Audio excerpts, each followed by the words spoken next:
about you, Rachel? Where do you live? I live in London, Oh, but wow. I'm originally from Wisconsin. Okay. So What part of Wisconsin? I'm which is right in the center. Oh, It's quite small. It's about 90 miles north of Madison, if that helps. But my it's like, husband's from I'll say this is Wisconsin. It's just right. my husband's from Chautauqua, Okay. which is you know, small on a lake. Okay. Yeah. Which characterizes a lot of Wisconsin life. Yes, yes. Yes. Well, friends, it is the top of the hour, so we're going to begin. Kara is probably not going to join us today. She moved last weekend and is still catching her breath and unpacking all of the things. So I am standing in her place today, and we are going to talk to Rachel, who already just told us that she is in London, but we're going to get to know her a little bit and learn about what she's going to teach us this week. So let's just start there. Rachel, tell us, we know you're in London, but tell us a little bit before we get there about you and your words and what kind of what kind of writing you do. Yeah. Family background. I'll start a little bit with that. I've been married to Doug for 28 years. Goodness, is that right? Yes. We have 2 kids. Elijah is married. He just got married last year, and our daughter is 18. I'm from Wisconsin. We were in ministry for years. My husband was a worship pastor. We were part of a thriving church there. And then God did a lot of interesting turns and twists when we were in our 40s, and we are now full-time missionaries in London. We've been here for 5 years, and what we primarily do is partner with churches, and that can look like a lot of different things. We work with churches, like revitalization of churches that are London is filled with gorgeous, beautiful old buildings, but a lot of them are empty. So we come alongside of churches that are struggling, and my husband helps a lot with music, and then I help kind of wherever it makes sense for that church and with whatever I can do. And that has included writing, which has been it's been an interesting journey, writing in a different culture as an American for a British audience. And I know I've tuned into a lot of the teaching time here. So with the time difference, it's 6 o'clock where I am. So this is a really hard time for me to break away from dinner, and usually we have stuff going on in the evenings, but I have tuned into a lot of the recorded teaching. So I know that we've talked a lot about audience, and that's been really at the forefront of my past 5 years living here, is just trying to tweak my voice and my word choice, and even in emails, talking with Brits is different than how I would talk with Americans. You sort of speak the same language, but also not. Yes, and it's still a surprise, the words that come up that are the connotations just slightly different and a little bit off. Vastly, yeah. That's super interesting. So let's talk about writing a little bit. So when did you start? What do you write about? And I know you have several published books. So tell us a little bit about your writing journey. Yeah, I started writing. I have an English degree. So I went into to English teaching because I love literature, which most English majors do.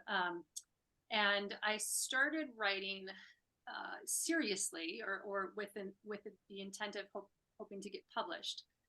When my son was born, actually when he was about a year and a half, 2, I just really needed a creative outlet, and had done a lot of, I read tons of novels and had a spark of an idea for a novel. So I started that a little bit on a whim. I did not have a plan. I had a beginning, a really great beginning, and a middle and an end, not much else. But I just needed a creative outlet. And so I'd write during nap times, and I enjoyed it. But my hopes for getting published traditionally were dashed quite quickly. In the first few years, got lots of rejections, and took it to writers' conferences, took my manuscript to writers' conferences, and was really encouraged to also pursue writing for publications like magazines. This was before blogs.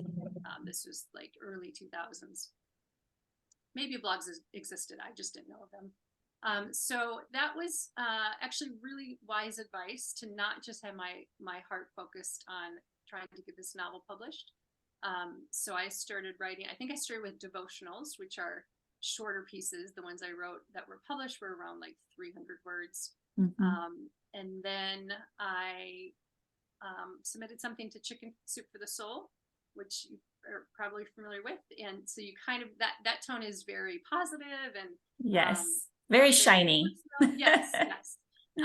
And to be honest, it's not my, I didn't even own Chicken Soup for the Soul books, but my mother-in-law did. So I was flipping through them and I thought, oh, I think I have some stories that they might be interested in. So I published about four of their books. And that was always rewarding because they actually pay, which is a benefit. Yes. And then, yeah, that's like that first little check you get is pretty exciting. Getting published feels really good, but getting published and getting paid has a different kind of satisfaction, I think, to it. It really does. And one of the things I want to talk about on Thursday is that actually doesn't increase the value of your work, the payment and the publication. But for us personally, it is very satisfying. And then I also published with Mom Sense, which is the publication for moms. And that was a really nice relationship. While it lasted, I just stopped submitting to them, but I wrote a humor piece and got to the point where the editor would a couple of times a year ask me if I had something that I could come up with that was humorous. So I think the first story I wrote for them was based around when my daughter was 2.5 and got into a powdered sugar bag, and I came out of the shower and the house was covered in frosting. So it was like those type of pieces, like hang in there, Mom. Yes, yes. With a little bit of spiritual truth tagged to that. So Mom Sense. So while I was writing these articles, I was still dabbling with what is now called Mother and My Son, my novel, and to kind of shorten that story, it took a lot of rewrites, a lot of deleting, giant scenes, a lot of work, and then finally it was picked up by a very small Christian publisher. They're called Pelican Book, but the imprint is called Harbor Light, if anyone's interested. And that was published in 2013. And then I had another idea for a novel, and that I self-published for a couple different reasons. One, it's a story about marriage. It's about a woman who wants to run away from her life, and she kind of does. And it doesn't nicely fit into the Christian genre. Right. Is a little bit edgy, and I didn't want to lose the edge. So I just thought, you know what, I'm not even going to shop this around. I'm going to self-publish it. Having published Mother My Son, which also is a little edgy, but it definitely had a gospel message. It's about a college girl who abandons her baby in a dumpster, and it follows when this baby's adopted. Her friendship with the adopted mom and the birth mom, they come together. They don't know each other's identity, so it's a little edgy. But the gospel, interesting, yeah. But I understood a little bit more about the editing process, about what happens to a manuscript to get it to be on the market, and so felt a little bit like I could do it. And also, I have a very techie husband, so that helps a lot. So much, yeah. I really couldn't have done it without him. And also, had some friends who were willing to be. There's a term going around that I actually hadn't used before in this group, predators. So am I saying that right? Predators? Yeah. So published that on my own, and then did another small book called Before the Birds, which is for teens and tweens about gender identity. That was self-published because that I wanted to come up really quickly based on just some personal stuff that hit. And now I am under contract with a UK-based publisher who also is now in the United States to write a young adult fiction. Okay. And that has just kind of fallen in my lap. So that's kind of That's the really good journey on a whole, and you can ask questions from there. I do have a question about that. So what I'm hearing is some of the things you've published have a little bit of an edge to them, but some of the things that you were writing and publishing before that really were more shiny. Chicken Soup for the Soul, that kind of thing. So how does that work out in your writing life with finding your voice and figuring out how to write for the different spaces, right? Yeah. I mean, because it's a little bit different. Yeah, that's a good question. I think where my head goes naturally is the kind of the hard what if questions. Like, what if I saw a news story about a woman a high school girl who left her baby in the bathroom during her prom. And I was so, as a new mom, I was so bothered by that. But then my mind goes to what's going to happen to that girl? Like, what is going to happen to her? Is she going to end up in prison? Right. Is she going to end up killing herself? Like, what do you do with that guilt? What is going to happen Yep. to her? I naturally go to kind of the harder things, or like the story with the marriage. I'm like, I love my husband, but there are times when I want to run away, and I'm sure he wants Sure. to run away from me. Like, that's a reality of being married. So can we write about that? Can I tell that story? So I would say that is where I naturally go and love. But when I was really wanting to publish, it was kind Yeah. of just a goal. I just wanted to experience that and know what it was like. So for Chicken Soup for the Soul, I wouldn't say that those stories, they meant a lot to me, but I was just choosing stories about, like, I wrote a piece about when we adopted our daughter. And so it was very warm and fuzzy. It was very Sure. happy. It was all the good stuff, but it was tailored to their audience of, they want the shiny package, the bow at the end of the story. They don't Right. want a story that does not have, a happy ending, or that's not the place to like ask the hard questions. No. So it's kind of just learning that, if I wanted to consider myself a professional writer, I needed to give a product that the person who was potentially going to pay me wanted. If they Right. didn't want that product, why would they? Then they're not going to publish it. So Right. kind of learning, what your publisher, what they're looking for, and how you can fit that need, how you can serve them. Yeah, I mean, that's a fantastic skill. And it's interesting because it sounds like you also took that skill and said, I don't want to have to fit my writing into what the publisher is going to tell me I need to fit it into for this self-published story. And I'm gonna preserve that, and I'm gonna self-publish it. So there are different paths, right? There's the traditionally published path, and there are times where self-publishing really is the better path, depending on what you're trying to accomplish. Yes. And I think a lot of writers, including myself, are very focused on traditionally publishing, and that's fine. But it really, between my first two novels, I enjoyed the self-publishing more than the traditional publishing one. The contract I'm under now with this, they're called 10 of those, is the publisher, have been wonderful. So, I mean, this is That's good to hear. So this time I'm like, oh, I really like partnering with this. They have Okay. a ministry focus, and I've had phone calls with my editor, which I never had with the first editor. And I'm not trying to diss them. It was just, that was what they Just different. That was what they did. That's what they didn't do any marketing. So that was all on me. So with self-publishing, obviously you have to do all of your own marketing. You do. Sometimes with traditional publishing, you have to do all of your own marketing. It really depends Yes. on the publisher and who you are.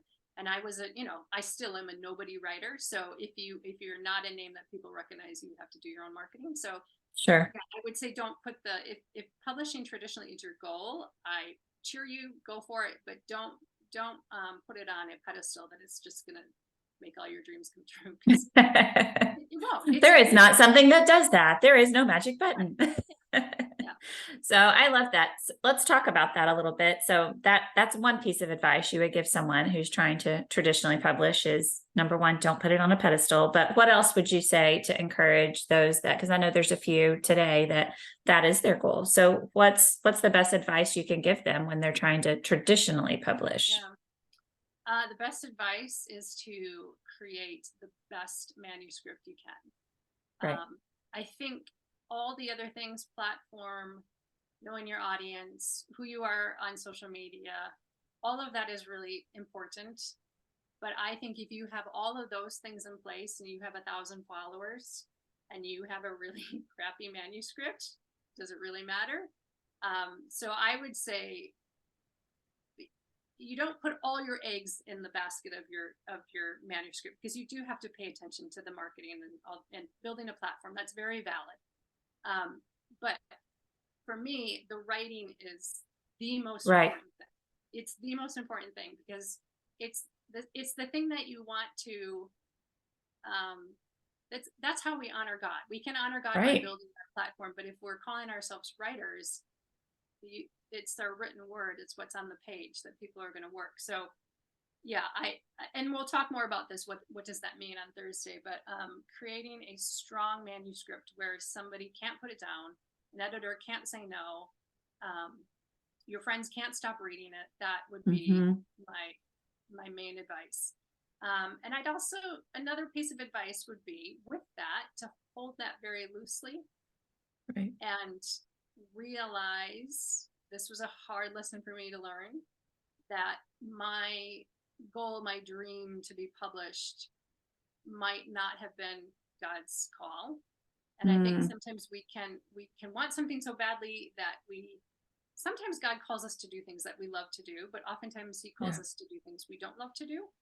And so we need to be careful that we don't put the word God's calling on my desire, just because I want it to mean that God is calling me to do it. So holding that loosely with I'm just going to write the best that I can. I'm going to be diligent. I'm going to read really good writing, or read the stuff that I want to produce. I'm going to listen to podcasts. I'm going to listen to the Teachers and Writers blog. Like, all this is good.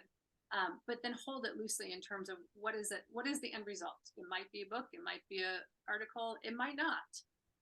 But I think it's the producing something that the best you can do is, I'd say is what I go for.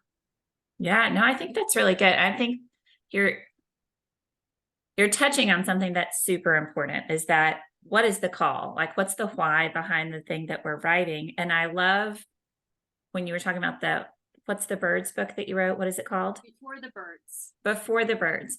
That what you were saying about that book is that it was timely, and the message in it needed to get out for lots of reasons. So the call was that the message needed to get into the hands of the audience. And so that meant traditionally publishing is not going to work, because that is an exponentially longer timeline, right?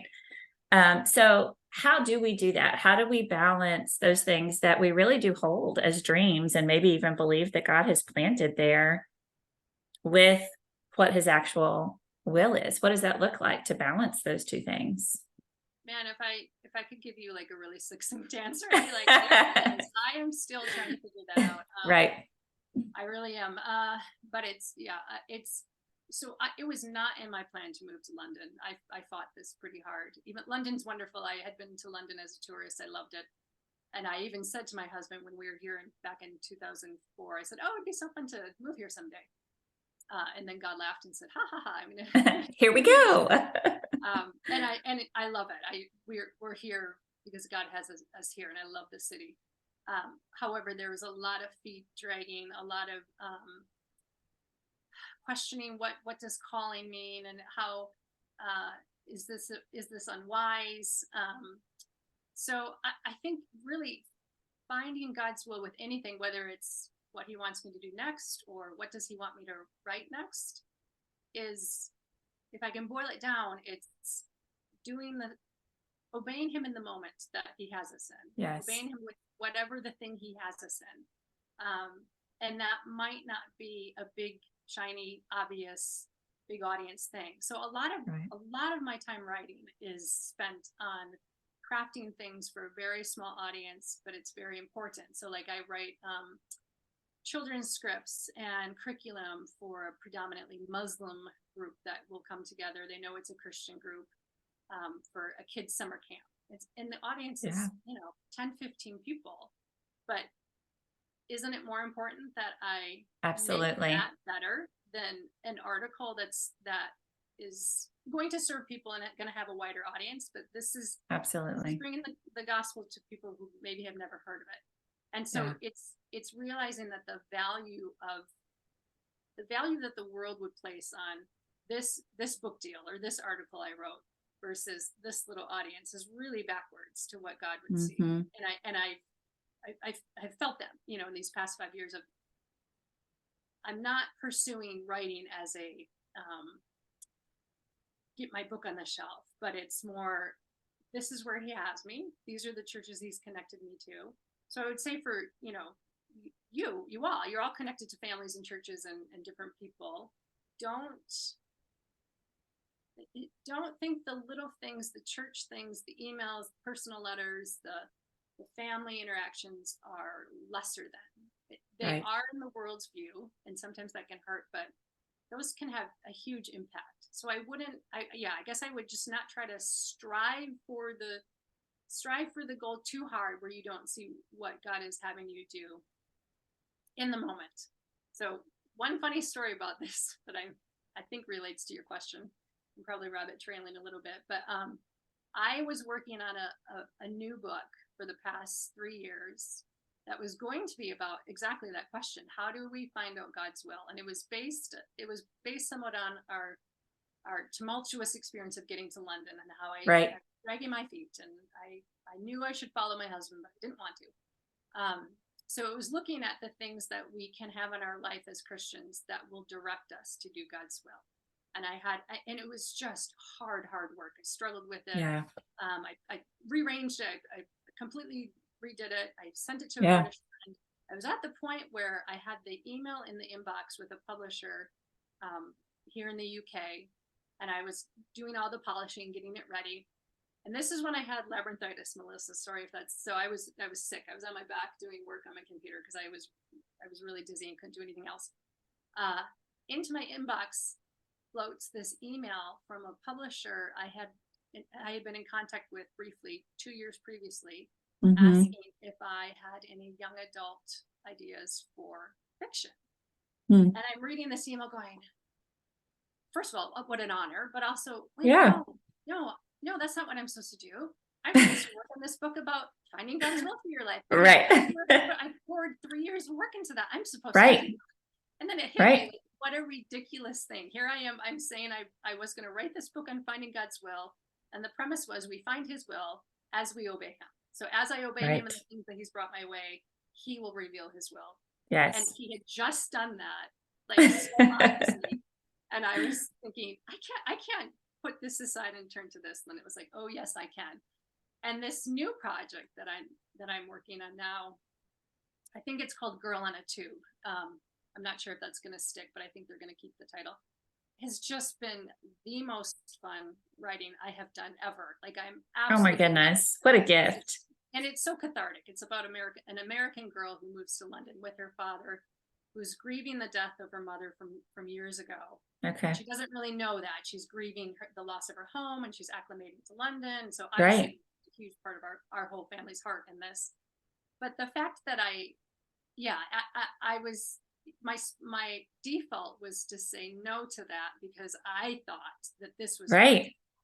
so Well, because you had worked on it so much, right? I mean, I know that's where I get hung up when I'm looking at my dreams and God's will is we get pretty single-sided, and I'm going to speak for myself on this and say that God will set me on a path and then I project out and go, well, clearly this means that we're going to do this and then this and then this and then this. And I'm already 25 miles down the road deciding what that's going to look like. And God has a million reroutes in there that I don't know anything about. And that is not where we're going. yes. And that's what makes it hard, right? Is we do hold these dreams and we are pursuing these things. And I would venture to say that you're still going to write that book on God's will. God's just saying it needs a little more time. Like let it sit for a bit. And you nailed it earlier. We have to hold those things with open hands and open hearts. And there are so many beautiful reroutes along the way where God has different things for us, and we can, Yeah. or we can, we can journey with them. Yeah, I've been struck recently. Maybe you guys have thought of this, but I was struck last week with the fact that the word author and authority are the same Greek word. They're the same root. So as authors, we're writing, we have Right. control. We can, we have full range of what's going to happen with our words. We have our whole arsenal of words. We get to pick. Yeah. We get to decide everything. And God is the author of life. So as we're playing with that, like little children, he's Yeah. directing our lives. And it's just struck me that the authority, I can bow to his authority or not bow to his authority. Right. Even if I don't bow to his authority, he still has authority. Like even for He people who does. don't bow to it, he still actually has authority in their lives. They're just not recognizing it. Yes. So isn't it, it's always easier to bow to his authority and just recognize you are the author of life, which means that whatever I'm writing as an author, Right. you have full control to do whatever you want, to not have Yeah. it go anywhere, to use it just to teach me, and it's just for me to get some things out, or Yeah. to make it wildly successful. It's not like God is against that does happen. But yeah, like you said, we just project out to, well, this means I Right. have this passion, this desire, therefore God's going to do Mhm. this, and that's Yeah. not always the case. It's not. And I love that for you in this season, that the gift he's giving you is just this great joy in writing, that you're enjoying this story and this process so much. And that's got to be a nice break from, I suspect, that writing about the will of God has been very difficult, and writing about those things is very hard. And that's a labor of love, and you're passionate about it. But what a gift to get to write about, to enjoy this writing so much. That's Totally just, is. it's sweet. Yeah, it feels like therapy. I mean, honestly, Yeah. it's just been purely delightful. And I think God knew that I needed to process some things with big major parameters of, because I'm telling the Yes. story with an 11-year-old perspective, and it's not all about me, where I maybe could have made that other one too much about me and my story. Since this is fictional, it's not a true story, but the emotions are true. Yes. So I Yes. can tell some things and process some things, but not have it be about me. And I think God knew that I needed to take myself out of it a little bit. That's so beautiful. I love how God so faithfully shepherds us through these processes, right? And he gives us gifts, but he also gives us work. Like it's a little bit of both. We're doing something for our reader, but God is also doing something for us as he's doing something through us. And it's just incredibly beautiful. So thank you for sharing that story. That was not a rabbit trail. Okay, let's reroute back to, so because you're writing the story and you just dipped your toe into that this feels like therapy, writing this story. So who knows how that will feel for the people who read it. But so what is the value of story? What is the power of story? Yeah, I think story, like you just said, it has power. It has more power than information. That's probably an opinion of mine. So you could argue that, you could disagree. I think it sticks longer. I think how we convey information through story is getting to our hearts, and we hang on to it longer. So I think even if you're not a fiction writer, the bits of your writing that have word pictures or anecdotes, or it could be 3 words that you've just captured something with it's an allegory. It's not the thing. It's a picture of the thing you're trying to describe, is really powerful.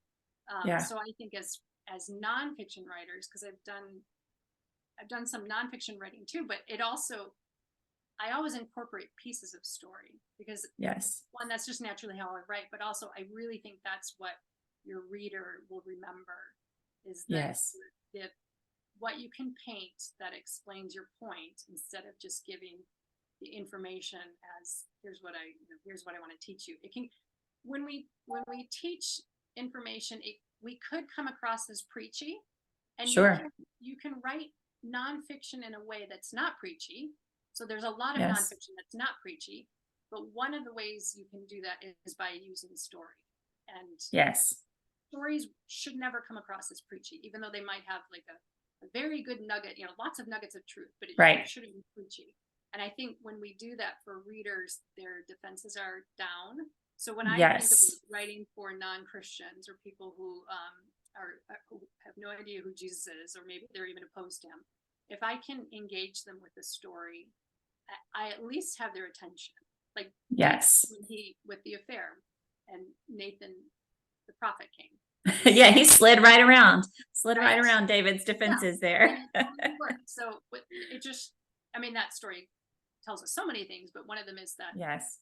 we as humans, that's just how we're wired, to have an emotional reaction to a story. We won't have much of a emotional reaction to statistics. Some people might. I think they're in the minority, but most of us, it's you grabbed my heart and now you have my attention and now you can whatever you want because you have me.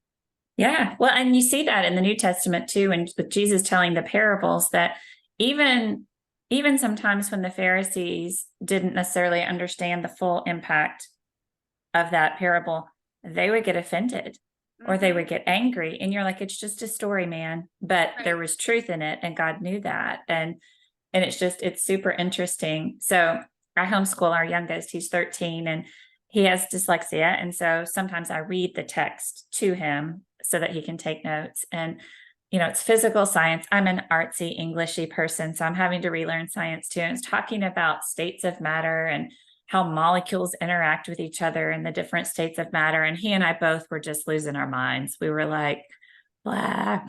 And then on the next page, it told a story.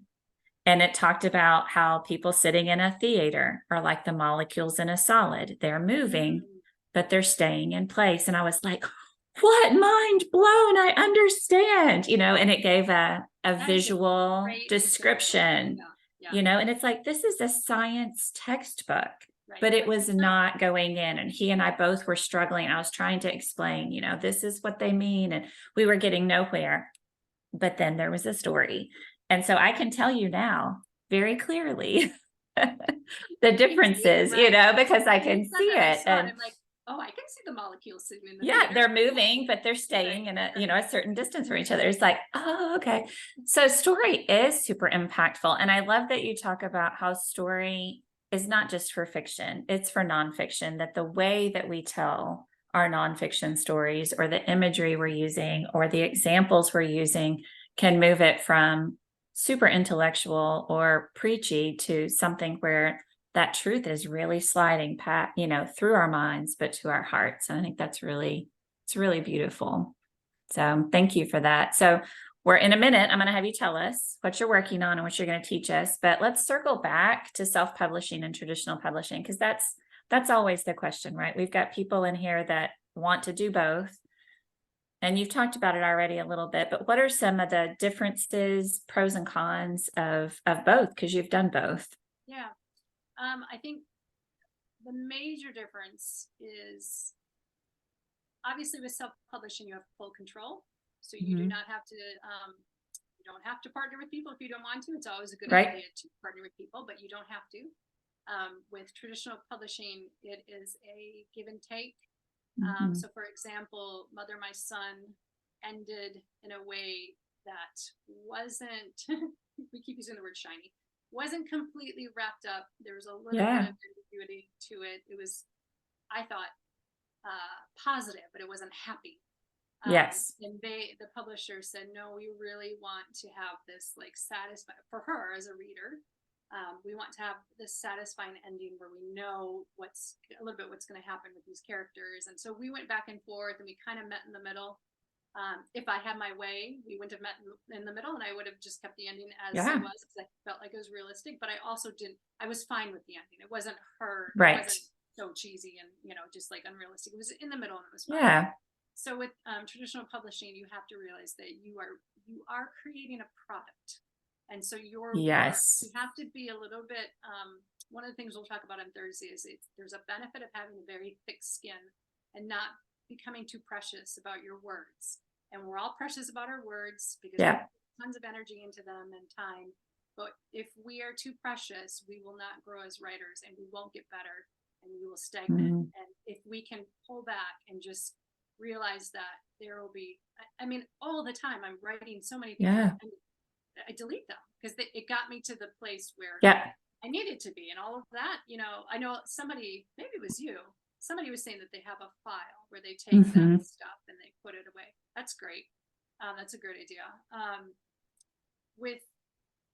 So another big thing that I learned with traditional publishing, which I think is helpful, whether you're going to, pursue traditional publishing or self-publishing, is that the editing process that a traditional publisher will do is they will first of all, they expect your manuscript to be as perfect as you can get it to be.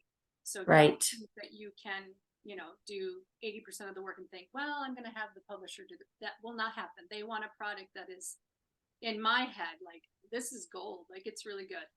And then they'll take it and they will do structural editing first, which means they'll look at scenes, they'll look at pieces. That the part about the ending that I said, that was structural. You know, they said this is a structural problem. They'll do the big chunks first, and then they'll go to line editing, which means just what it says, that they go line by line, typos, misspellings, tiny little errors. Because if you reverse those, you are creating a lot more work for yourself. So that's something that's good if you self-publish. Don't worry about correcting and typos until the very, very end, because you might completely have taken out that paragraph or rearranged sentences, and it's not going to matter. Right. Your work will be for naught. So focus on the structural, the story, the characters first, and then worry about, which is really hard. I'm still not great at that. I still fix the things that I see, but less so, because you're kind of wasting time.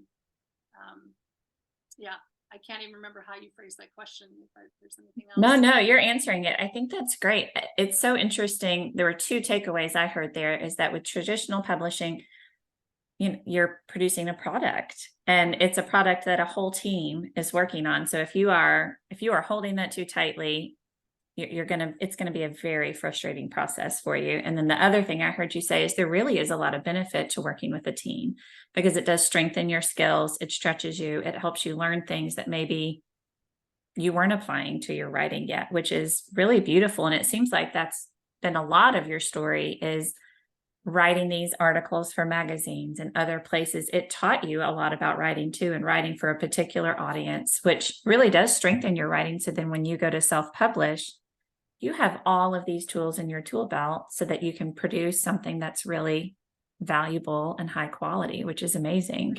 And you're finding your voice in that. So when I still love Mother and My Son. I still think it's a great story. But I hadn't hit my voice. I didn't know that. I had done a ton of writing before. I mean, as I was writing Mother and My Son, I was doing lots of article writings, but I really don't feel like I found my voice until the next one, The Ground Beneath Us, where I'm like, oh, this is my voice. Okay, now I've got it. So the reality is, it just takes so much writing to actually find your voice, and you can't do that unless you're writing. And the more you write, the more you are. There should be a word for unprecious, but the more you are unprecious about what you put on paper, because you realize that's just the rhythm of it. You're going to delete it. You're going to change it. You're going to rearrange it. There's no way around that. Maybe there's some people who can sit down and write a wonderful first draft. I've never met them. Me either. Yeah. So, I mean, yeah, for the 99% of us, you're going to delete so much of what you write, and you have to get to the good stuff. You have to write a lot of bad stuff to get to the good stuff. Well, that's having a much bigger focus, right? What's the big picture for this story? And we can get so lost in the minutia of it, but this sentence is fantastic. I don't want to lose this sentence. And it's like, why not?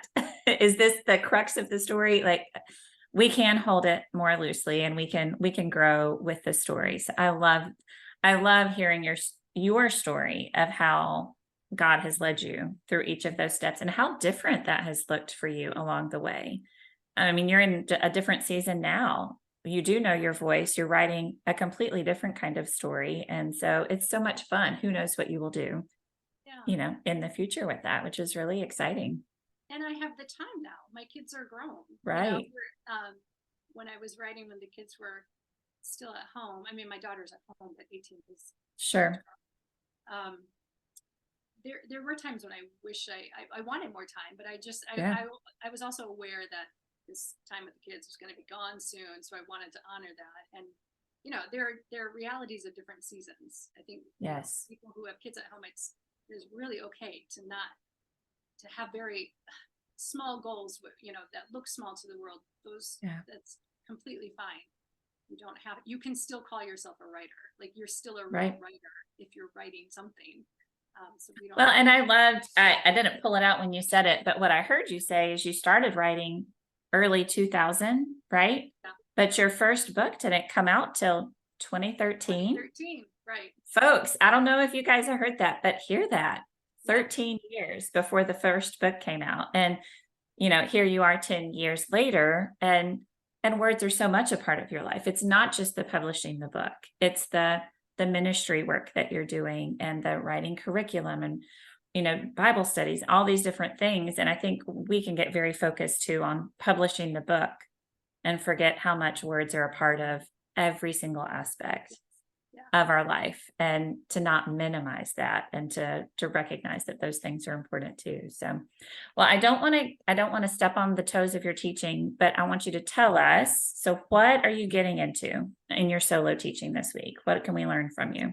Yeah, we will talk about what is the heart of a marketable manuscript. What makes it strong? And Okay. I actually, this will be a teaser. You could maybe take a guess on your own time. I have the word heart. What is the heart of a manuscript? So we'll look at that as an acronym to kind of guide us through what are the qualities that, whether it's fiction or nonfiction, article writing or books, what can we all agree is good, strong writing? Because that's great. really the best bet for if you're seeking publication. That's your best bet. I had a sneak peek at your slide, so I didn't ask this earlier, but that was the thought that popped into my head when you said earlier that was the key to selling a book, is a great manuscript. Is my question was, how do you know it's a great manuscript? But because I saw your slides, I know you're going to cover that. So I'm excited. I'm excited about hearing that. So we have some time left. So those of you that are here, do you guys have any questions for Rachel about her own writing? You can unmute yourself. Or do you have questions about self-publishing or traditional publishing that are just burning in your soul and you would love to have her answer? Check the Oh, chat. sorry. Go ahead. I'll look at the chat. I unmuted to say something and my daughter said something about the bird poop out on the back deck. Sorry about that. Timing is everything. Hi, Rachel.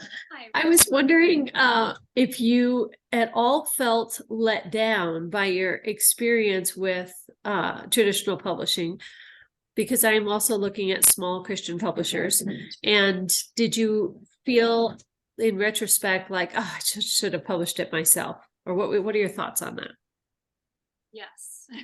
The short answer is yes. I did feel let down, to be honest.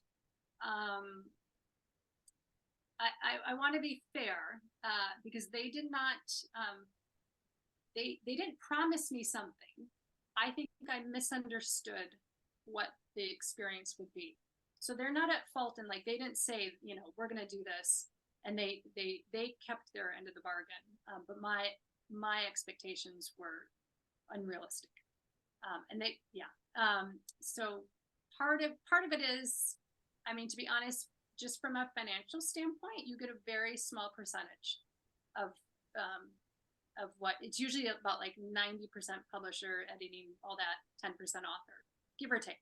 So you just need to be aware of that. When people, I think when they hear that, oh, you have books, I'm like, sometimes the mentality is, oh, that must mean you're like the movie star movies we watch where people have books and they this image is like, no, unless you're Stephen King or somebody, that's not most of us.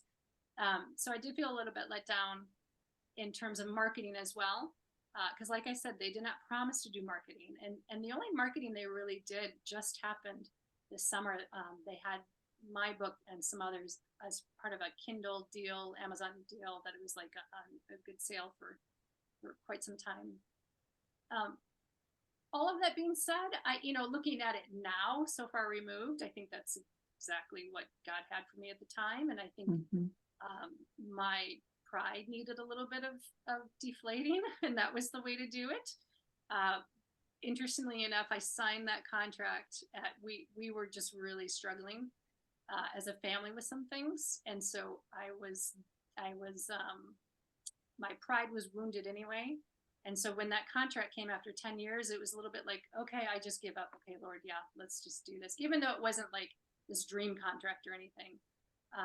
But it was out there. I was able to do book clubs. I was able to share it. I was able to sell some copies. I'm terrible at marketing.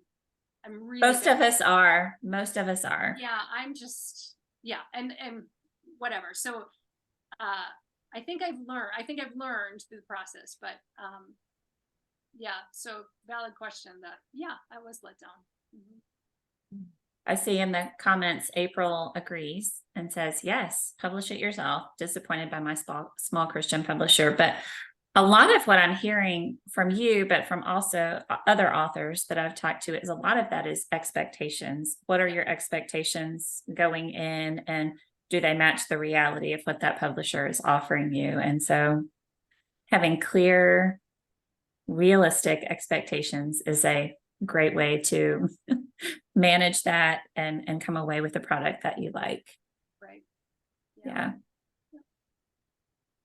Thank you. Okay, I will say yes. Clear, manageable expectations. Yes. But since I just got my royalty report today, do it yourself. I'm telling you, do it yourself. And if anybody wants to talk to me personally, send me a message. Let's see. I'm going to be real. Like, can I just be real? Bring I'm it, sorry, April. Rachel. I'm going to Bring us the hijack. numbers. I'm Bring us just the going to numbers. hijack this for a minute. This is from a small Christian publisher. 21 books. Royalties, $19. And since I co-wrote it, I get to divide it by 2. Yep. That's So, less than $1 a book for those of us that don't love math. for those that don't love math. So, yes, I'm just supporting Rachel's statement of do it yourself. All right. Yeah. Yeah. And honestly, even more than that, don't write unless you love to. Like, Yeah. if and I think most of us love to. I think that's why you're here. But if it's a chore, and I'm not saying it's not work, it's work. It's hard work. But if you don't love it, or if you don't get some kind of satisfaction, and you think it's going to be a part-time job, don't do something else. Don't do it unless you can't. Somebody, I'm sure famous has coined this much better, but if you can do something else besides writing, do it, because it will be disappointing in what for most of us what that looks like as success. But if you can't not do it, like I could not write. When I put Mother and My Son away for about 3 years and I didn't look at it, we were in the adoption process and I was just fed up and it was too hard. I was like, no, I have to finish this. Like, even if it's just, I have to finish this. So if you don't have that burning have to write thing, it's really okay to not write. You know, if you like speaking and you want to focus on speaking, or change the type of writing you do and write, I don't know, curriculum, or there's different avenues than traditional publishing that you can focus on and still be a writer. Yes. Yeah, this is not to crush your dreams, but I do think there's a lot of unrealistic expectations about what it means to be published. Yeah, no, that's true. I would say too, with the self-publishing, that's not a path to making lots of money either. Because if you're going to self-publish, well, you do have to hire people. You have to hire people to do your cover and hire people to edit, and you're still your return on investment is still, challenging depending on how you've done it. So there is still money you have to spend if you're going to self-publish. So just a little caveat there. But anybody else have a question for Rachel? Martha? Yes, I do have a question in terms of self-publishing. My understanding is you probably have to hire two editors, 2 kinds of editors. I don't know. So I had a friend who was in journalism, and he helped me with the editing. Okay. So, but we've, I honestly don't. So you're probably saying, do you have to? The structural, like you an editor and a Developmental editor. Yeah. I mean, to be honest, and people can disagree, I don't think you need to hire somebody to proofread it. Okay. Most people should know how to proofread. There might be some questionable things like, should a comma go here, should it not? I think the most important part is like the quality, the structure of it. Is it working? And your friends and your readers can tell you quite a lot. But I should preface this by saying I didn't hire an editor, but I also felt like I had gotten to that point where I could self-edit pretty well. Mhm. And I had enough people to edit with me. I don't know. People have different thoughts on that. I think it depends on your experience and skill Yes. level too. How many eyes do you have on that manuscript? And what is your skill level at editing? Right. But Martha, to answer, there are editors who will do both. They can do a developmental edit and they can do a line edit. But there are also editors who will they only do one of those kinds. So it depends on what your need is, or where you feel like you need help. And then Anybody else? you also need the artwork or the You want a for the good cover. cover. Yeah. And again, I mean, you know, you might have to hire someone. You might be able to trade services with somebody who does graphic arts, who's really good at what they do, who does photography. You know, you can think outside the box of what makes a good cover. But yeah, I think generally we probably aren't the experts in that, and it would probably be helpful for us to bring in somebody who has some authority in either art or graphic design or photography that can help with that.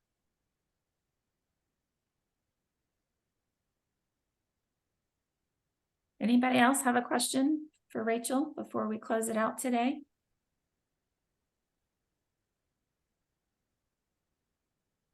So I have one question. It's just a tiny one, but what's your timeline? So you have a traditional publishing contract currently, correct? So what's the timeline for that book to come out? So I signed the contract in May. The manuscript is due October 3rd. So I have a little over a month. And this is very different too. I didn't have a manuscript. I had nothing.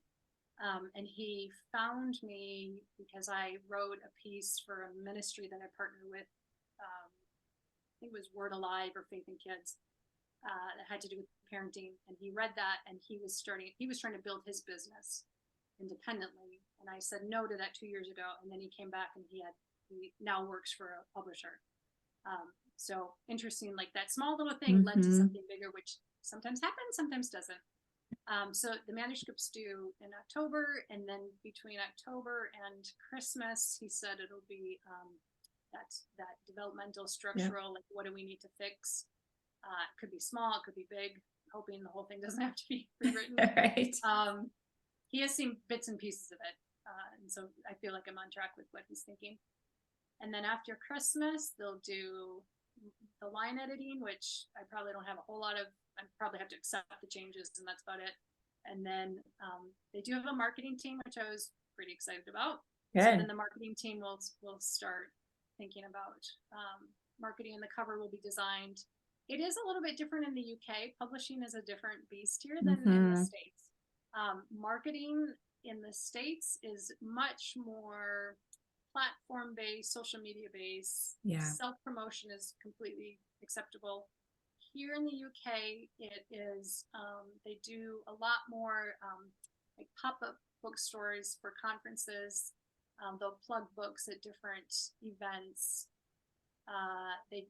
They're a culture that the things that we say easily as Americans, they sometimes are like, oh, I can't believe you just promoted yourself like that. They're very against self-promotion.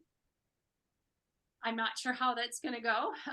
So what I would do in the States might not be how I would communicate it to my British friends. Still trying to work that out.